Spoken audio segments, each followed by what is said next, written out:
Yet I believe the reality will be a little bit different, and you will probably want to do your banking also in different environments. The same direction as e-commerce and shopping goes, if you ask me. Yeah, I think the question is whether, as you said, will the rise of the kind of the AI distribution center, if you like, your personal assistant, will that lead to the demise of other activity? Or will that just be part of the mix, I suppose is the question, isn't it? How do you balance the need for certainty with the need to explore? The customer problems are obvious. And if you come from the customer problems and try to solve them in the best possible way, applying AI, I think that's the right way to do it. Matthias Fanschek is the head of digital transformation and retail strategy at Raiffeisen Bank International. Raiffeisen is one of Austria's leading banks. It's present in over 11 markets across Central and Eastern Europe. It's got over 18 million customers and 42,000 members of staff. Matthias, in particular, has over 25 years of experience working in digital transformation, and for the past 2 years has been working intently with his team to bring generative AI to production, both for those 18 million customers and also for those 42,000 members of staff. We talk a lot about lessons learned, big wins, big challenges, and recommendations for how to take Gen AI to production in your organization. We talk about headless banking and what the future of banking looks like when customers are accessing their banking services from the likes of ChatGPT and Anthropic and those personal assistants that everyone is inevitably going to have either now or in future. We also talk about PRAGMA, which is Revolut's potentially revolutionary AI model trained on 26 million individual users and 28 billion interactions, and the impact that that model can have, particularly in fraud, credit, and personalized communications. And does this set a precedent for AI in banking? What can we learn from that, and what is the value that that could produce when it goes to production? We also talk about the balancing of expectations, both organizationally and when it comes to customer interactions, because the technology is moving so fast, it's very difficult to plan roadmaps, it's very difficult to have any kind of estimation of value. And how do you manage the organization and customer relationships when technology is moving so fast and the ground is shifting underneath your feet? This is an incredibly interesting conversation. Matthias is an expert in this field, incredibly experienced, incredibly passionate. I'm sure you're going to enjoy this one, as I did. So without further ado, here's Matthias Fanschek on VUX World.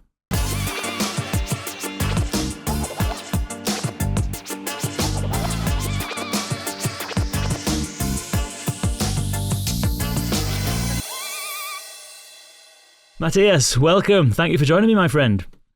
Hello, ciao Ken, good to meet you. Nice to see you again. Yeah, it's really great to see you. We went to Edinburgh a little while ago, and curious to hear about yourself, what you've been kind of working on and all that kind of stuff, and how the AI revolution is taking off in Austria and the rest of Europe. I know Raiffeisen works a lot with, all across Europe and stuff like that. So yeah, how's things on your side, and what is the score when it comes to AI where you are?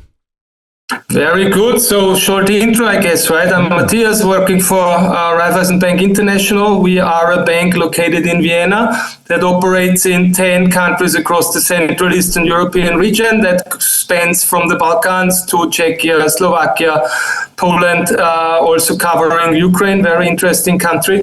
And look, I'm responsible for digital transformation, and as such also for data transformation, which is very important for the whole thing we're doing, right?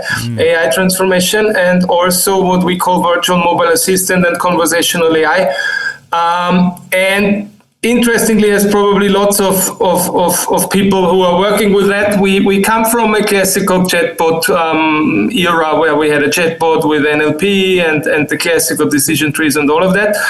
And this now rapidly evolves, and it's super, super interesting. We have now a generative AI-powered thing live in some of our countries, and we are moving fast towards agentic and towards full independent workflows where customers can interact independently with this agent. What's always important for us is that our vision is we build a digital bank with a human touch, which is a bank that enables you to do everything digitally, and in the future probably via virtual mobile assistants in the mobile phone, yet always have a human in sight and at hand when you want it, right? Not when the bank is failing to do something or when the bank processes suck so much that you need somebody to do, but when you really choose to. So we always have a human handover. We always try to have a human at hand for our customers. Nice. And yeah, that's where we stand currently. Nice. And when we met in Edinburgh, we spoke briefly, and you made an interesting observation in terms of the direction that you're heading in towards this concept of headless banking. What do you mean when you talk about headless banking? Yes, we do believe that the future will be that everybody will have an assistant. And in the best case, and what I mean is an assistant like Claude or ChatGPT, in the best case, you still open your banking application and you work with our virtual mobile assistant. That is what we would love. Yet I believe the reality will be a little bit different, and you will probably want to do your banking also in different environments. The same direction as e-commerce and shopping goes, if you ask me. And we have to cater for that. So everything we do, everything we think, we do headless in a way that we design all of these things so that they work within our own environment, but also have to work in the environment of other assistants and agents, whichever they might be. Probably there is a few big ones that we will not get rid of anymore. But let's see where that develops. So I personally believe that some of the things you will be doing in a very soon future via your Claude or your ChatGPT or anything, asking for your account balance, asking if you can afford this or that. I know lots of people, and also customer research shows that lots of people ask for investment tips and investment advice on those assistants. And then as a bank, we have to think, how can we be agent consumable? That's what we call it. And that is headless only. How can we provide a good trust layer so that we know that it's you, but also you know that it's us. And yeah, I mean, that is one of the things. And the other thing, obviously, is also agentic commerce. So you will be paying, you will be buying your things agentic, I guess, very soon. And also for this, we have to cater. So the payment rails are also changing very much. And yeah, that's the future we're looking at. So those two things then is essentially you're viewing Claude and ChatGPT essentially as kind of distribution centers, if you like, where an end user on the front end will consume banking services via that channel. And the opposite is that the consumer would have their own agent that will go off and do things on their own accord. So you're essentially thinking about those two things. One is a live interaction with a user via a different distribution channel, and the other is essentially agent-to-agent kind of communication where a user would have their agent go off and do things for them independently. Absolutely, that's the case. And I think there is obviously a threat because you lose the direct customer touch point, yet there is also an opportunity because as again, I believe trust is going to be so important in this future, right? Because how will you know if that's really your agent doing it? How will you know if the purchase that this agent is doing is really what you wanted? And what will you do if this all goes wrong, right? Will you then call OpenAI or Claude? I guess you will not. So you will have to have this trust layer that we as a bank can provide. I do believe that is also a big opportunity for players like us, where you really have a trust layer in between that you can trust in, that also proves your identity. I think identity will become a much more important topic in the future with all the developments out there. And there we see a big opportunity for us as a bank and as a kind of trusted organization.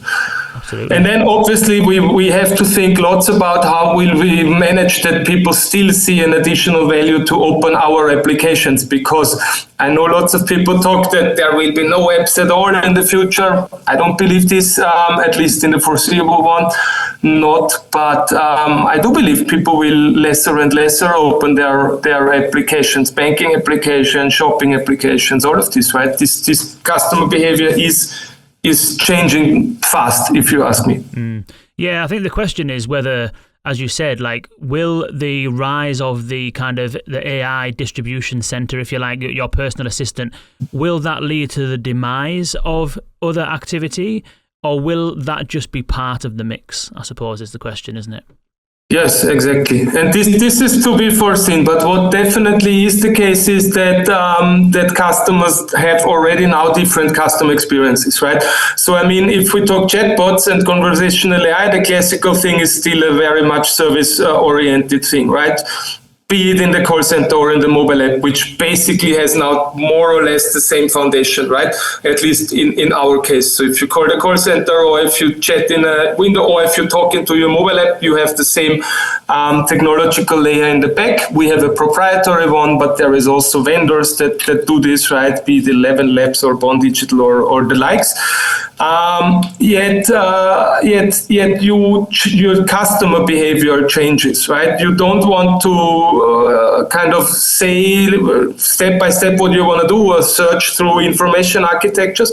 You just want to ask a question, and then you just want to have this done. No, and this is a really fast changing customer behavior that we have to cater for, regardless of the distribution channel, as you righteously name it, right? And for this we have to cater, and for this we really need to change the processes, the organizational setup, right?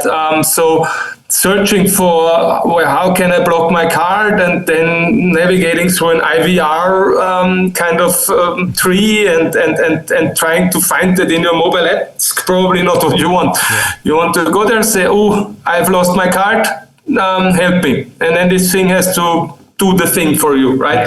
Ask you, okay, which card? Okay, should I block it for you? Okay, should I order a new one for you? That's actually what customers will demand very soon, and partially are already demanding now. And that's what we have to cater for. I mean, you've got two levels of challenge there then, haven't you? Because the first challenge is essentially making it work for you and your customers. And that presumably is going to require a lot of transformation on your technology infrastructure side, on your data side, even culturally, how you organize the business towards delivering that kind of value via that channel in that kind of framework. That has to happen first before you even think about the next level, which is the headless banking being open and available for everyone else. So how do you prioritize those two things? One is helping the business think forward and bring it into the future. The other is dealing with the practicalities of actually delivering what you need to deliver today. Yes. So what we try is to always come from the customer angle. So I think coming from the technological layer is very difficult, if you ask me, because then you are stuck in platform discussions and data strategy discussions, which are all valid. Yet what we try to do is really think in terms of customer value. How can we create customer value, and then how can we transform in order to deliver that? And that is a technological topic, that is an organizational topic, and all of this. And then if this goes down the value chain, interestingly, the first thing we always stumble across is data, right? So exactly as you put it. So data is the utmost important thing. And then in a legacy organization, as we are, with an incoherent IT landscape, you have millions of systems producing data. You need to solve that topic first. And there we are doing well. We believe in data products and decentralized data ownership, and that works relatively well. Yet then you have to also make it available. That means you have to have the right APIs in place, and all of this is obviously a challenge. Yet it gets accelerated also by technology, like MCP servers, for example, right? Where we would have had to connect a million APIs, we now have MCP servers who more or less help with this. It's not solving the business logic part, but it is helping or it is accelerating the speed of how we can connect to this. And then what we still didn't crack, and I have to be really honest on that, is the contextualization, because formally I believed, okay, if I have the data in a relatively coherent data model, then the generative AI will give great answers, and that's not the case. Everybody that works with generative AI these days knows that that's not the case, so you have to still work on that heavily.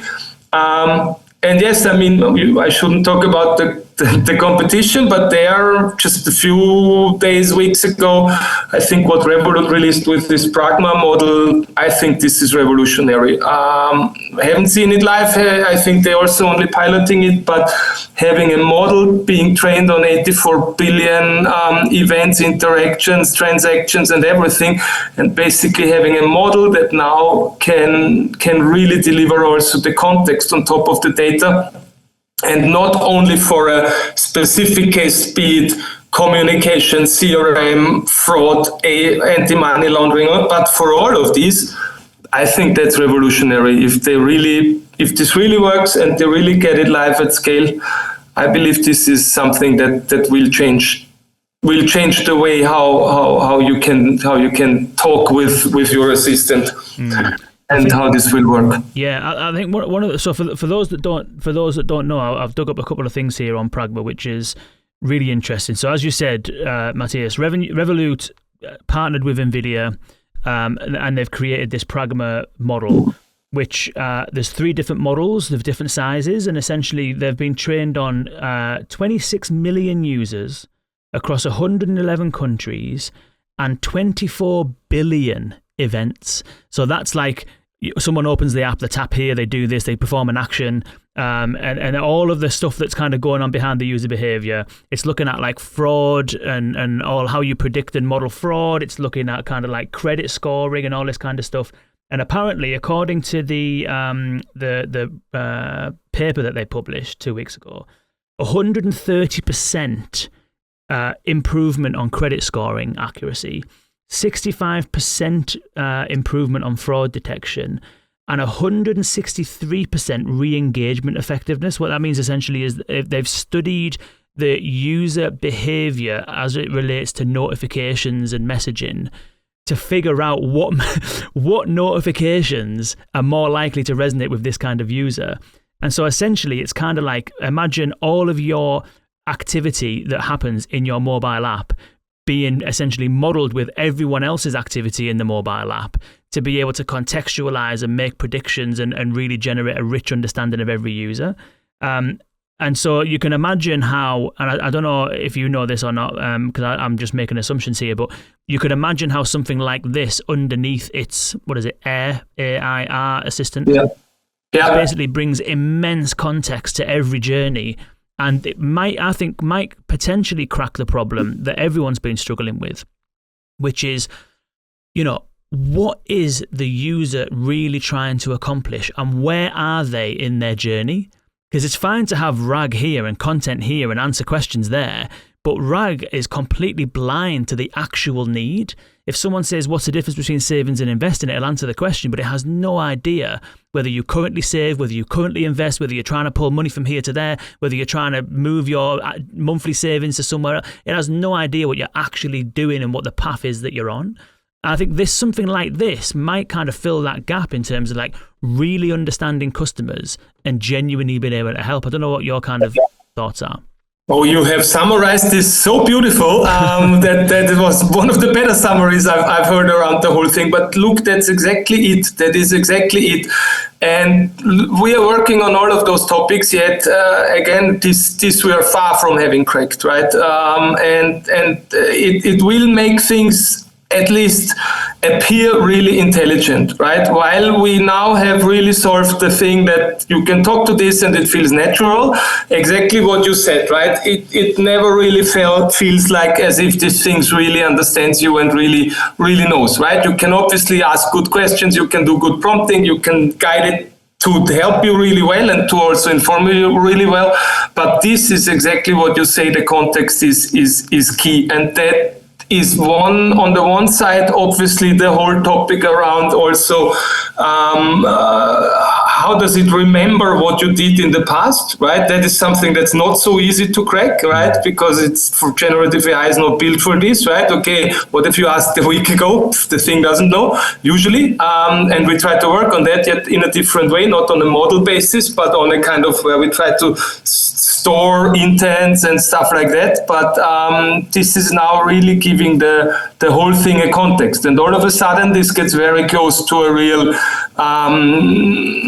and I know it's not a human connection, right? But to a real relationship to that thing, to that model. And interestingly, because you said it, and I thought about it when you were talking. Interestingly, they also say it's all GDPR compliant, AI Act compliant, and all of that because they trained it in a pseudonymous way where they cannot trace back to the actual user, which I find interesting, and to be seen how the regulators see this because they are also a regulated bank. But I think that topic is probably one that we will have to wait and see what the regulator says. But they say it's all perfectly compliant, and I do trust them because they usually have good people that know what they are doing. But yeah, you described it extremely well. What are your thoughts? I don't know this level of detail about it, but obviously typically what happens with any kind of transformer-based model is that once it's trained and it's then frozen in time, essentially. So, you know, the memory problem that you described there, I think could be a very apt problem because, you know, what they have is probably extremely rich in being able to look at previous patterns and predict future patterns and things like that. And for fraud and stuff like that, it might not need a lot of retraining all the time unless new patterns emerge. But I'm assuming once a year, they could probably retrain the model and cater for anything that might have changed.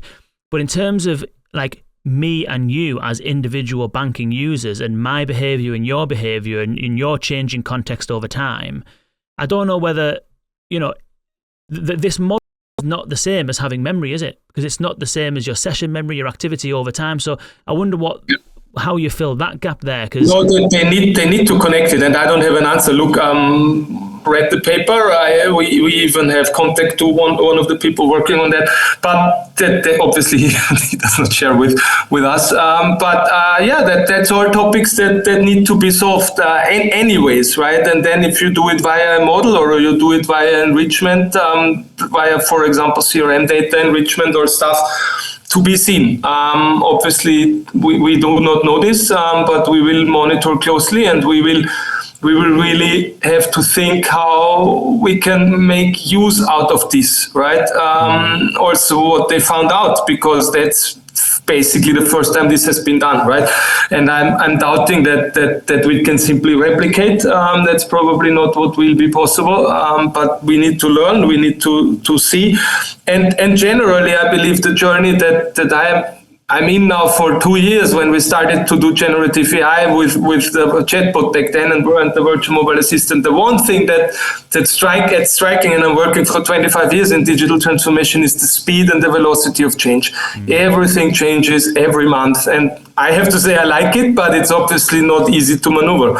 And it's so much test, iterate, understand better, learn, and all of this, right? So I think that the times, and it's really interesting, the times where you had a half-year plan, they are so much gone.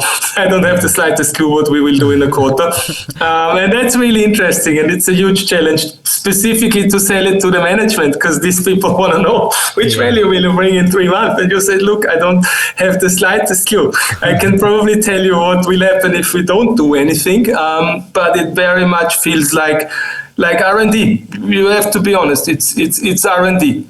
If you ask me, in broad areas, right? And then obviously we are not exposing that to customers, but things change fast. Yeah. And this is unpredictable, if you ask me. How do you manage that then? Because obviously, like, you work in, it's a large company. It's got, a footprint across, 11 different countries, millions of customers, like, and it's not trivial use cases, but people rely on their bank. It's one of, I would probably argue, if not at least one of the most trusted relationships you have with a company is where you've put your money, basically. So the culture of the banking industry, although to be fair, the banking industry is one of the industries that is actually quite innovative and it does adopt and has adopted historically AI and stuff like that, but still it is a very important part of people's life. So you've got an organization that's quite traditional, as all banks tend to be, or at least most of them. Yet you've got this technology emerging that is changing so rapidly. How do you actually both, one, manage the organization that's asking you for a plan and for value and all that kind of thing, but then two, coordinate the teams that are actually delivering it? Because if things are changing so fast, they need to be agile and nimble enough to try, experiment, drop something, pick something up, take that one. You know what I'm saying? So how do you balance the need for certainty with the need to explore? Yes. So I'm a fundamental believer in agile delivery. So that's first, right? The teams have to have all they need within themselves, right? If you wait for a legal opinion 2 weeks and then a compliance guy, the people need to be in these agile structures in the tribes. We need to have these people allocated there. Otherwise, you will constantly get stuck and you have too many dependencies. So that is the first principle. And I'm not saying we are there, but we are following we're trying to set up the organization there. You have to have the full delivery capability in one team, or in the team delivering the customer value ultimately. That is the answer on the one side, and the answer on the second side. Yes, banking is a 100% business, right? You don't want the 99% correct answer if you ask for your loan, or if you ask for your account balance, right? So for this, we are obviously having lots of guardrails in place, and the technology also there evolves relatively fast. Yet sometimes we also do simply not rely on generated answers or the like, and this will not change so fast, right? So we still have this what we call semantic routing, where we just say, okay, look, for this answer we give you a predefined for this question we give you a predefined answer, and this will also not go away in banking, I believe. Other industry maybe, but in banking we always have this look. There is topics where we can have generated answers, and that's fine, and we have good guardrails so that nothing happens. Yet on other questions we have predefined answers, and also we'll stick to them. And partially when we, for example, talk what for me is a really nice case is in fraud management, when we say, hey, look, is this your transaction that is just happening there in Bangkok? And then you say, oh no, and then we block this. There we go through processes and workflows that are simply bulletproof, right? And it improves the customer experience, and it improves the state of the art, because how have we done it before? We have called people, but then if you don't pick up, what do we do? Then usually we block cards, and then we have false positives and all of those cases, right? So it is improving. And the last question, and this goes for customers the same as management, I think it's all about expectation management. You need to do expectation management with customers. So make them aware this is AI, this is a new technology, and also what they can expect and possibly what they cannot expect from this. And then we see the NPSs, and when we ask, did you like the experience, it is much better if we do good expectation setting up front. And the same goes for the management. You simply have to do expectation management and be super blunt on what you can achieve, what you cannot achieve, what you can tell and what not. And it does work, yet it is obviously an interesting exercise. Absolutely. What have been some of your kind of like highlights over the last 2 years, you said, since you started working with Gen AI? What have been some of the things that you've been like, really proud of, some of the kind of big moments that you can share with us? Well, the big moments were obviously when we had the first generated answers. Also, for example, but there are always two sides also on the understanding, right? We had so much improvements on understanding the customer intents when we used RAG and generative AI in understanding. Also, this was a really big and nice case, right? We really have very good results in this human handover topic.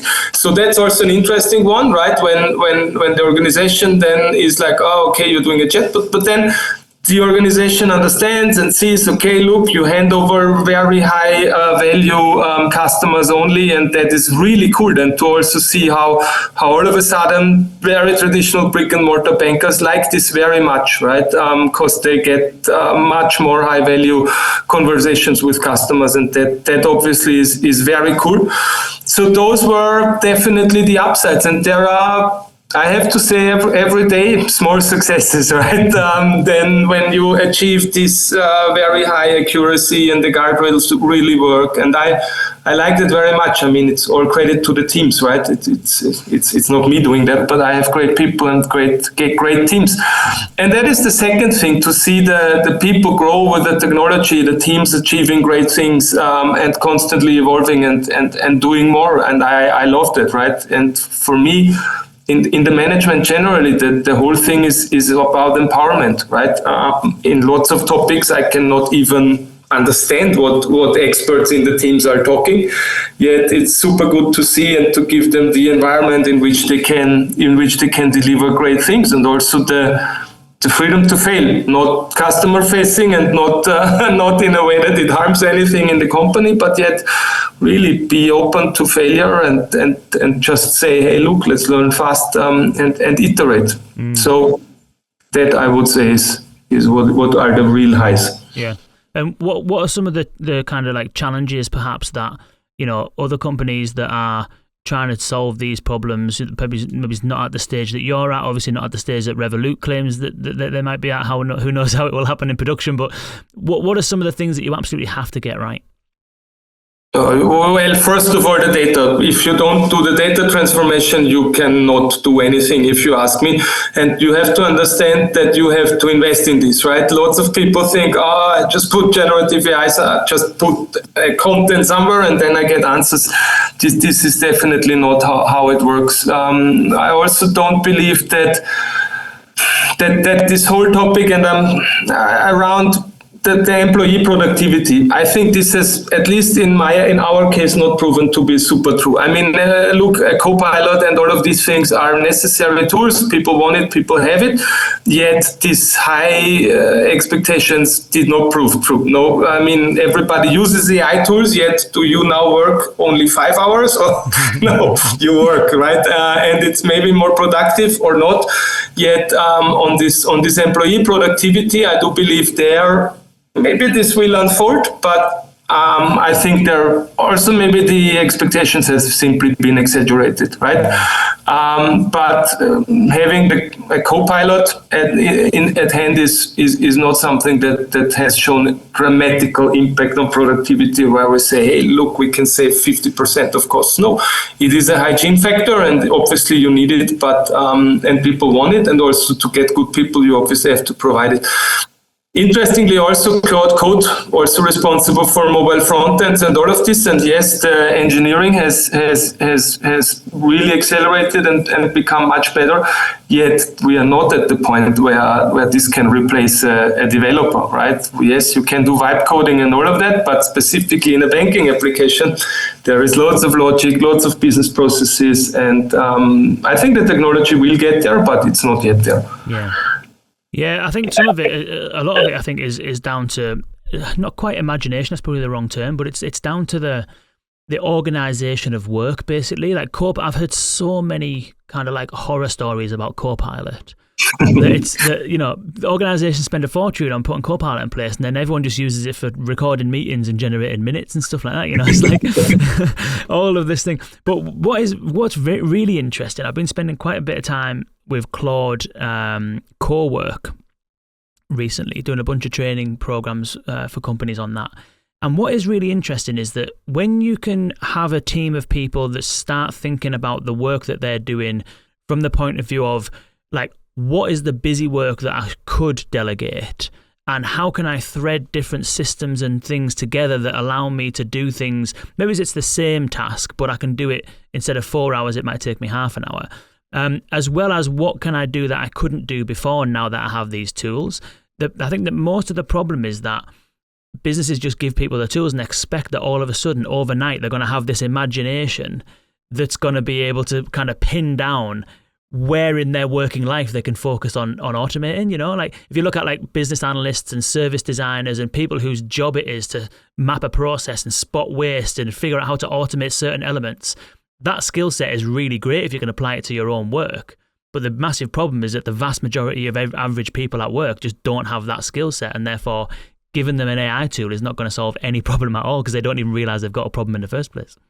I love how that you mentioned it and how you put it. And I can recommend a book by the guy who has written The Platform Economy. I think it's called Rewired or something like that. But what he basically says is that the big real effects of AI will come only when you rewire the organization around it, right? Not just giving people tools and then you expect that they just use it. And also, if you have a hammer, right, everything looks like a nail. Also, this is true, right? So you just do everything with AI.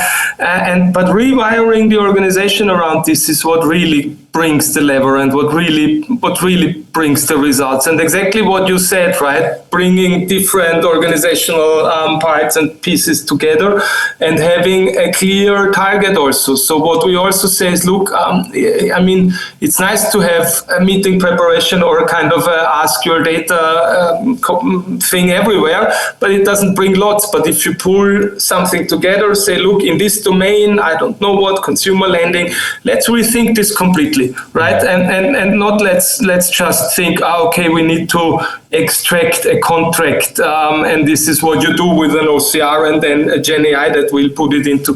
But really rethink the whole process, not do the same as in digital transformation where we took really bad processes and put a little digital on it, and it was still a bad process, but completely rewire the organization. Then the value comes. And I think this is the companies that will crack this will have a fundamental upside, and the others will have a problem, if you ask me. But it's difficult. It is absolutely. That's brilliant. So, for someone in your kind of position, obviously you've got an interest in AI, you're working in the kind of space. How do you kind of, how do you keep on top of things? How do you keep on top of what's relevant, what's not relevant, what's kind of noise versus what's worth your time? Because you could spend a lot of time and your team could spend a lot of time digging into every possible headline and every new innovation and ultimately end up going nowhere. So how do you filter the wheat from the chaff? So the first topic is it's always the people that we have, right, in a management position. So if I have an idea and I'm the smartest guy, I did everything wrong, right? So I always give the full power and the full decisions also to the team, right? That's the first topic, and then obviously for me it's important to give them the best possible environment, to give them the needed resources and the needed environment to perform. That's the first topic, right? And secondly, we always try to come from the customer angle. So again, always try to understand what can customers need and what is customers' problems. Let's phrase it like this, because I'm very, very big fan of what I think Ford said it or whatever. If I would have asked people what they want, they would have said faster horses. So it's difficult to ask people what they want with a completely new technology, because it's not the job of people. That's Steve Jobs now, right? Not the job of people to know what they want. So, but the customer problems are obvious. And if you come from the customer problems and try to solve them in the best possible way, applying AI, I think that's the right way to do it. And not following the technological hype or anything, but really think, okay, look, there is an obvious customer problem, right? So how can we solve this? And can AI help with this specifically? And I think then you are really good off. And the second question obviously is to ask yourself, okay, where are the big organizational problems and where are the big resource eaters in my own organization that might not be a customer problem, yet that do eat lots of resources. And this is where we tend to look and then think, okay, can we apply AI to solve this? But at a holistic level, or at least as holistic as possible, because just pushing a problem a little downstream, right? I mentioned this when you now have the automated reading of a contract and then you have it, but then still somebody has to take it and do something with it. So that's great, right? But then you will just create more pressure on one level down or one level forward in the process chain. Yeah, absolutely. Brilliant. Well, Mathias, thank you so much for joining us. Been absolutely invigorating, fantastic stuff, and hopefully we can do this again sometime, either if we meet again at an event at some point in the future, or maybe we'll check in a few months' time or so and see how you're getting on. Super, Kane. Thank you very much. Appreciate it. That was very nice. Nice one. And thank you all for tuning in. We'll see you again on the next one. Bye now.